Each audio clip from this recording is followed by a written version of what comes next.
Well, imagine waking up in the delivery room with no idea why you're there, or discovering you're miles from home but have no idea how you got behind the wheel. You're going to meet a woman who says that this was what she called her lost time. Hours, sometimes weeks or months. A woman we're calling Karenoverhill.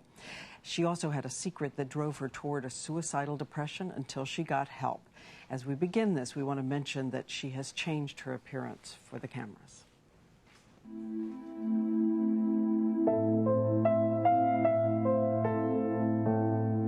My childhood, it seemed like I always felt like I was ill or not around. It just seems like I have a lot of memories, but not quite enough.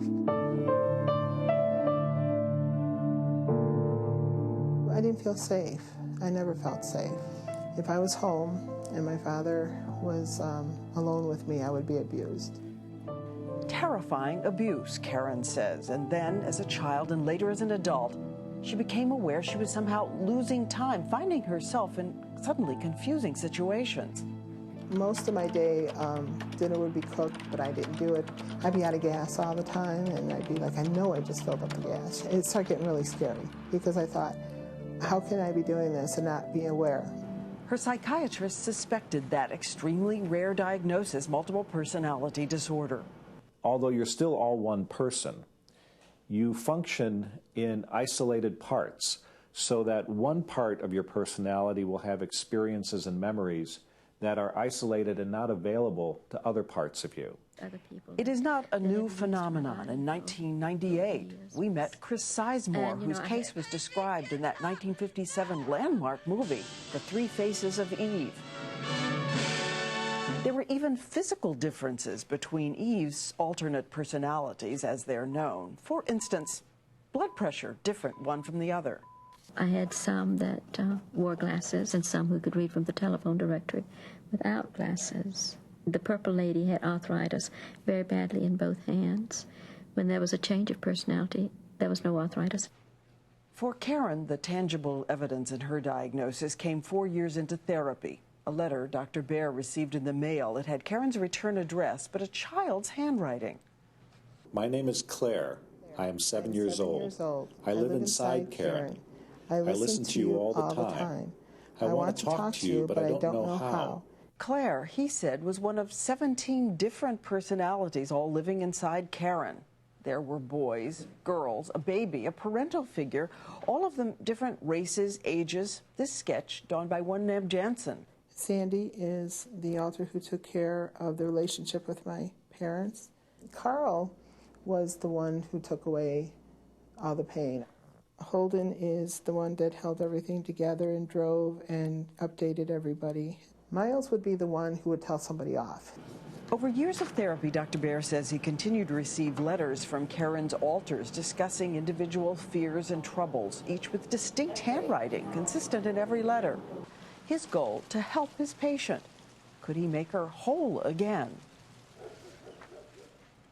And we are joined now by the man who tackled just that task, Karen's psychiatrist and author of Switching Time. Dr. Richard Baer joins us now, and thank you, Dr. Baer. I should point out that her father was indeed convicted of sex abuse, and it was because of another child. Correct. Not because of Karen.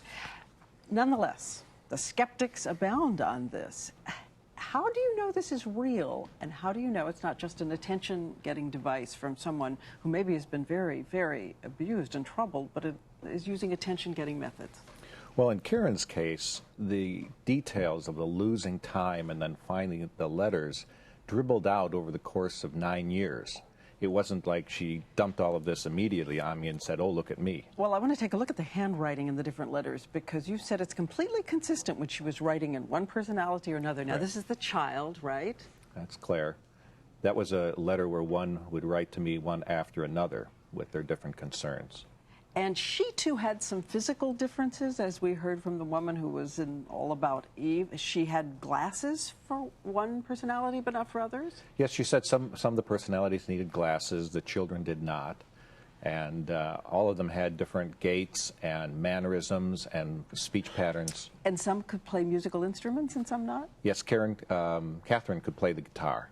I never heard her play the guitar, but that's what what it she was. said. And at the altar, the real woman fainted a couple of times because she could not remember where she was or why she was there? The altar called Karen 2 was supposed to get married. And during the time on the altar, she changed her mind.